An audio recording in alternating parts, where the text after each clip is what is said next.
नमस्ते। काफी डाउट्स आ रहे थे फॉर्म नंबर 8 को लेके कि पहले करेक्शन करना चाहिए या फिर पहले शिफ्टिंग ऑफ रेजिडेंस करना चाहिए।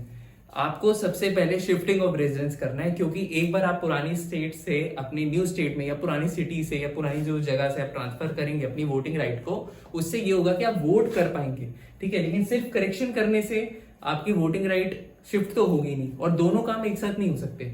अगर आपके पुराने वोटर आईडी कार्ड में कोई मिसस्पेलिंग है, कोई स्पेलिंग में मिस्टेक्स हैं, तो कोई बात नहीं, इट्स ओके। और अगर मेडर नेम से है, फीमेल्स के केस में पुराना नाम अगर उसमें सरनेम है या फादर नेम चढ़ा है, हस्बैंड नेम नहीं चढ़ा, तब भी ठीक है। लेकिन सबसे पहले आप अपना शिफ्टिंग ऑफ रेजिडेंस करिए। Form number 8 shifting of residence पहले करिए, उसको शिफ्ट कर लीजिए वोटिंग राइट को।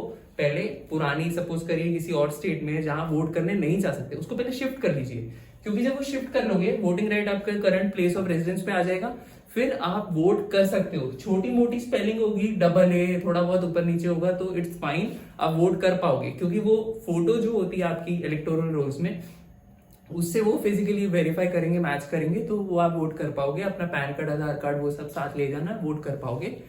और क्या होता है, कई बार इंग्लिश में स्पेलिंग गलत होती है, हिंदी में सही होती है। जैसे अजीत है, उसमें डबल ई है, लेकिन हिंदी में तो वो अजीत में डबल ई हो या सिंगल आई हो तो वो हिंदी में बराबर ही बैठेगा, या मालिक है तो उसमें डबल ए या सिंगल ए हो तो वो उतना ही बैठेगा। तो इसलिए मैं आपको ये बता रहा हूँ, स्पेलिंग को लेके आप इतना ज्यादा वो मत करना, वो रीजनल लैंग्वेज में बराबर ही बैठेगी, आपको सही बैठेगी, सेम बैठेगी, ठीक है।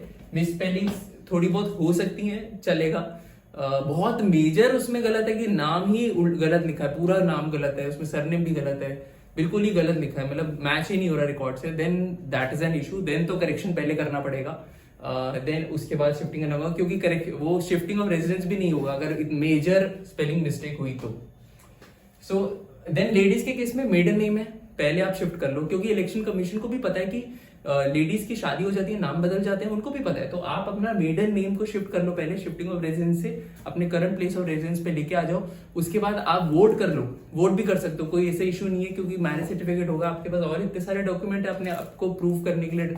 आपका जो फोटो है वो तो नहीं बदल जाएगा शादी करने के बाद, फोटो 18 साल पे जो वोटर आईडी पे था और वो आज की डेट में जो है वो भी वही रहेगा, तो उससे मैच हो जाएगा। तो उनको भी पता है ऑफिशियल्स को कि सरनेम्स चेंज हो जाते हैं, फादर नेम की जगह हस्बैंड नेम आ जाता है। शिफ्टिंग ऑफ रेजिडेंस पहले करिए, एक्सेप्ट हो जाएगा फॉर्म, उसके बाद ही कोई करेक्शन करिएगा। उससे पहले फॉर्म नंबर 8 करेक्शन आप फिल नहीं कर सकते, दोनों काम एक साथ नहीं कर सकते। आई थिंक सब डिस्कस कर लिया है। और शिफ्टिंग ऑफ रेजिडेंस करने के बाद अगर आपका एक्सेप्ट हो जाता है, उसके बाद आप बिना किसी फिजिकल आईडी के, फिजिकल वोटिंग आईडी के आप वोट कर सकते हैं। बस आप Aadhaar card, PAN card, driving licence जो भी आपका है वो आप साथ ले जाओ। अगर मेडन नेम का भी आपको इतना टेंशन है तो साथ में एक मैरिज सर्टिफिकेट का भी कॉपी रख लेना, तो आपका वोटिंग हो जाएगा, ऐसे कोई आपको डिनाई नहीं करेगा। और करेक्शन फॉर्म बाद में आप फिल कर लीजिएगा। Thank you.